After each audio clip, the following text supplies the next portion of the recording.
Welcome to Cordell Cordell's Men's Divorce Podcast, moderated by Managing Partner and CEO Scott Trout, bringing you information for guys before, during, and after divorce, and everything related to family law.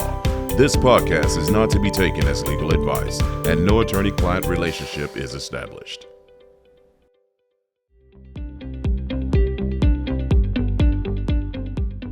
Hey, welcome back to the Men's Divorce Podcast. Scott Trout, Managing Partner, CEO of Cordell Cordell. And today we're going to talk about an issue and a topic we haven't spoken about in quite some time, and that is protective orders.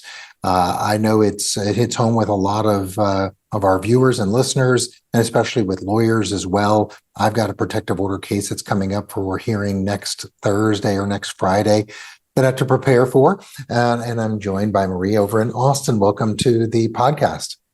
Thanks for having me, Scott. Glad to be here. I'm glad to have you. In Texas, there's a change in the law, and we're going to get to that and talk a little bit about that near the end of our podcast. But let's start out with protective orders in general. I think the unique thing, and I've always talked about orders of protection or adult abuse orders. I know they're referred to as different things, different beasts and mechanisms around the country. They are fact intensive. I think that's the interesting thing in terms of trying to represent clients who either are pursuing it or defending against one. And that's really the issue, I think, in protective orders is facts make a difference, don't they? Absolutely. Protective order can be very stressful on a client. First of all, if you're involved in a family violence situation, oftentimes the police have been called. And by the time the case gets to us, clients are in a defensive position. Or maybe they may not be, but most of the times they're a defensive position because they're defending against a protective order that has already been issued against them criminally. And now they have, the opposing party has in fact requested a protective order in the family court. So one of the things that I try to do after getting the clients to try and relax is to talk about what happened that day. And my best defense against a protective order ever was a client who gave me a 20-page summary. He went day by day over the Thanksgiving weekend in the year it happened, text communications. We did this every 15 minutes. I knew what he was doing and what had been going on, at least from his perspective, whether they had been intimate that day, they watched the Thanksgiving parade, that she asked to feed the child a bath. And by the end of the review and the hearing, the protective order was denied.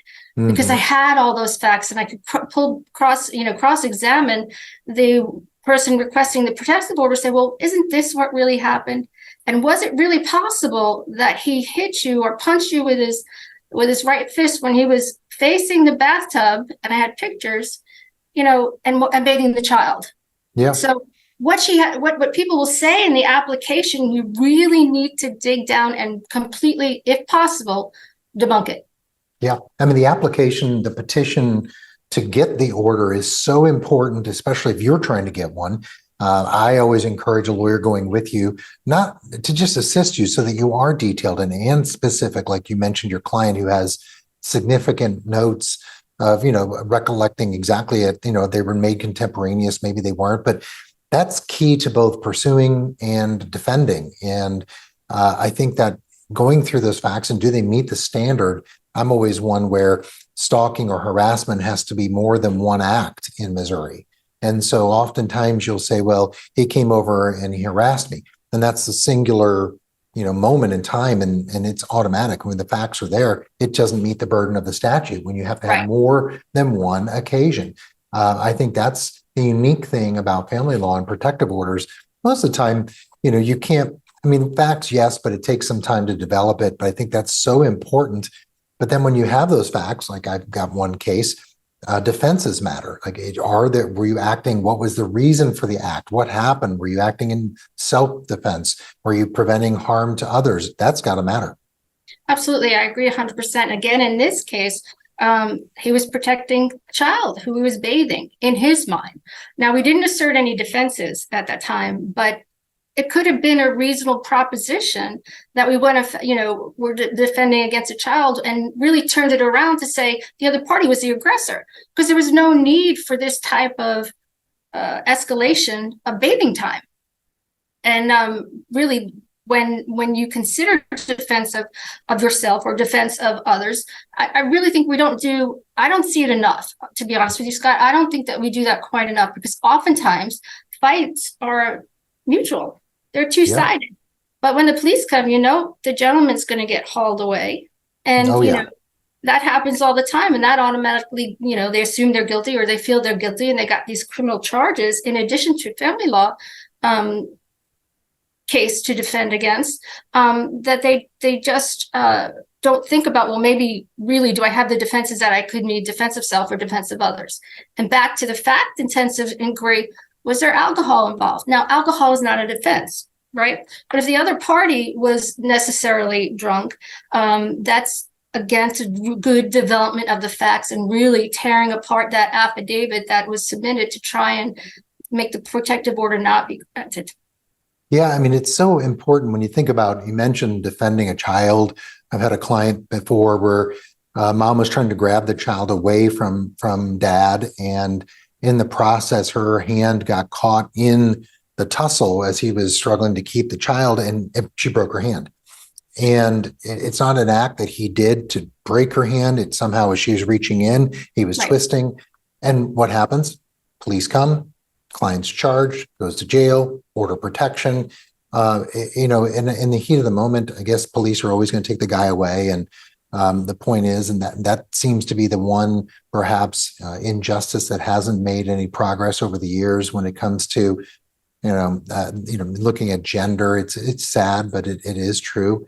And I think that's huge. And I think when you think about it, it's not just a fait accompli. When you get the order, a lot of people just give up and say, okay, I'll just consent. And you want to talk to a lawyer and determine whether or not you should fight it, because, or perhaps you want to file your own order of protection. I've had clients do the same thing where subsequent to the act, the opposing party, who obviously doesn't fear, like they claim that they were in fear for their safety, is chasing after a client, bothering a client who goes and gets a competing order of protection. That happens quite frequently. Let me add one more aspect to this. I mean, we do have competing protective orders, and I think it's important to know that it becomes more difficult when the child's involved, correct? I mean, parents fighting in front of the children, and children witnessing domestic violence is going to raise an issue with the police, and CPS may or may not get involved. But if you have the basis for a competing protective order, then you absolutely should, not as a strategy necessarily to defeat the protective order, but maybe you're really the one who needs the protective order. And especially in these days and ages, I'm a little older, Scott, so I'm a little used to, like, my feminism goes back to the long time ago. What I'm finding today is in requests for protective orders, the standard of reasonableness for fear has really gone out the window. Yeah. I mean, we're not even talking, well, I felt afraid. Well, why? There's really, was it a rational basis for fear? So if you are a client who is facing a protective order and you feel that you're the one who needs a protective order, then absolutely we should be filing protective orders. It's become almost automatic that fear is assumed or presumed simply because of an argument, when in reality, again, going back to the facts, where you have the petitioner who sought and received what we call an ex parte order of protection, starts coming around the respondent and clearly has no fear of safety, going to restaurants where they are, bars where they are, and trying to intimidate them, chasing them, following them in a car. It's a really interesting dynamic, but you're right. I think that this whole idea of fear, it's changed. Maybe it didn't fit the narrative, so they had to change the definition. And it's a terrible mechanism. I know it's needed in many circumstances, so I don't want to diminish the importance of an order of protection. It doesn't matter gender or whatever, it doesn't, because it's the act we're concerned about. But again, you have to have some protections in place, and the definition of fear used to be one of them, and I hope it still is. So there's always a concern, I guess, a confusion as to the intersection of family and criminal. How does that work in order of protection?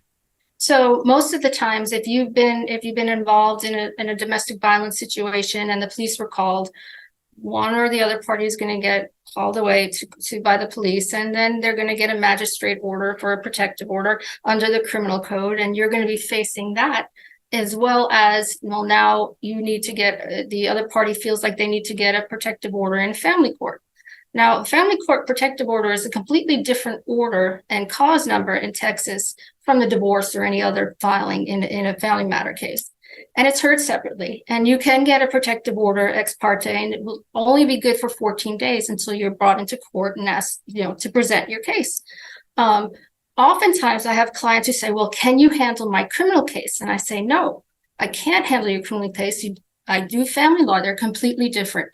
And whether or not the criminal case ends up getting prosecuted has very little to do with the family. What it has more to do with is the prosecuting attorney's idea of what family violence may necessarily encompass and whether they want to advance some cause, depending on the severity of the family violence. Like you said, I will never underestimate the fact that protective orders are needed. They absolutely are, and they serve a very important, vital purpose in family law and criminal law.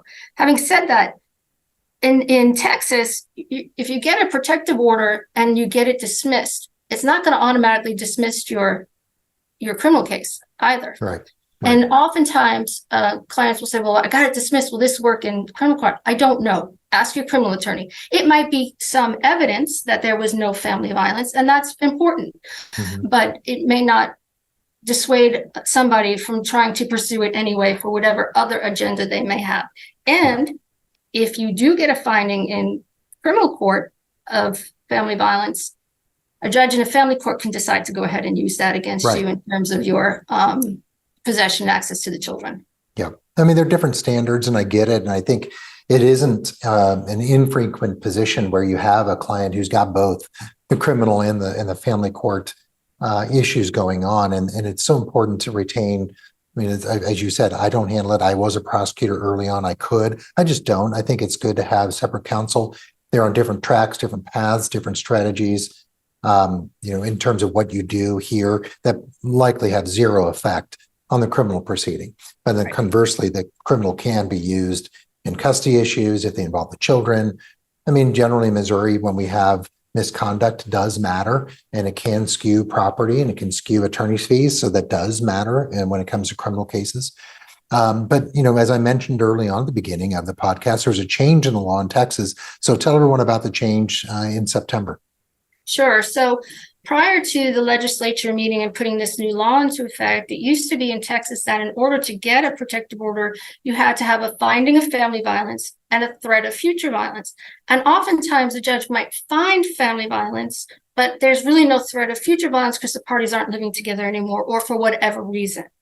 Now, I guess during the pandemic, there was a lot of issues regarding family violence with people staying at home more and not being able to go out. And so what they've done is they've done away with the threat of or the fear of future violence or the threat of future violence. So now all a court has to do is make a finding of family violence and you get a protective order automatically. So the concern is that, well, what does that look like? Is it going to raise the standard of what family violence looks like? Or is it is it still going to be the same? So we really haven't seen it play out for that long. It's only been a couple of months since it went into effect, but that's really the concern in the family bar here in Texas. How is that going to play out?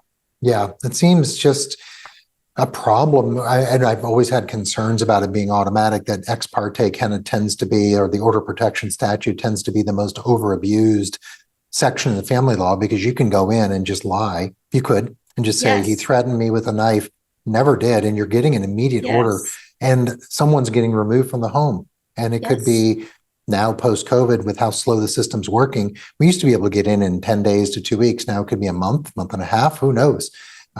It's just and now you have a burden that even lowers the standard of, now you don't have to prove future potential. I mean, I guess it's a very subjective determination, but I mean, it seemed to be such a great, barrier or protective area to make sure that there weren't abuses in the order of protection. I mean, it's just a game changer. Order of protection can be a real impediment to a good resolution to custody issues and having, continuous and frequent meaningful contact. It'll be interesting to see how that plays out in the court system. It will. The fear is that with the ex parte orders, you're right. You could lie and get the protective order and then maybe not be able to prove it up at a hearing, or not be able to clarify the falsities within the 2-week time period. And no judge is going to allow is going to sign, doesn't want on the front page news, their ruling that said that this person was not subject to a protective order, and they could have been. Yeah. So I'm with you 100% on that. Yeah, I think that a lot it is. They don't want to be that one that lets the one or so go, and then something bad happens. Yes. Look, Exactly. Protective orders, that's the point, though. They can't prohibit future violence. They just can't. Right. They're trying to deter it and provide, I guess, reasonable restrictions. But again, it seems to be a weakening of the law. Maybe it makes it even more subject to abuse. It'll be interesting to see. It's not often we fight a lot of these, but really, as you kind of coming back to the top where it is fact sensitive, or the one I'm dealing with next week, certainly I think it's ripe to go ahead and pursue it and to go argue over the facts and even some of the subsequent facts, because I think in terms of fear for imminent, safety, it doesn't exist. And that's always a good one to hit. But you are dealing with humans. You don't have a jury, you have a judge, and they see, 50 of these in an adult abuse day, and they don't want to hear it. And it's just easy for them to rubber stamp it and say, just stay away from each other. Exactly. So it's a good topic. Thanks for joining, Maria. I like it. We could talk a lot about it for an hour, but appreciate you joining in. Thank you, Scott. I appreciate the time. We'll continue to tune in and find all the resources related to topics like this and anything regarding family law. You can check out and subscribe to our podcast. Go to our YouTube channel and check out all the information. And if you haven't yet heard of or joined for the Men's Divorce Podcast Live, that happens once a month. And you can find out more information about that by going to social media, or you can go to CordellCordell.com. That's an opportunity where this podcast, it'll be live. You can log in, and get questions answered by a panel of attorneys right then and right there. So it's free, and it's in the evening. Most likely it's convenient for you. So check us out, subscribe to the podcast. And more importantly, if you hear information like you did today, obviously it's not legal advice, and you want a consultation, you want to learn more, get some more strategies, you can check us out at CordellCordell.com. You can schedule a consult right from the website. You don't even need to pick up the phone. You just put in your zip code or your address. It'll locate an office nearest you, tell you when you can meet, available times, you select it, and it's done, probably in under a minute. So until next time, have a great week.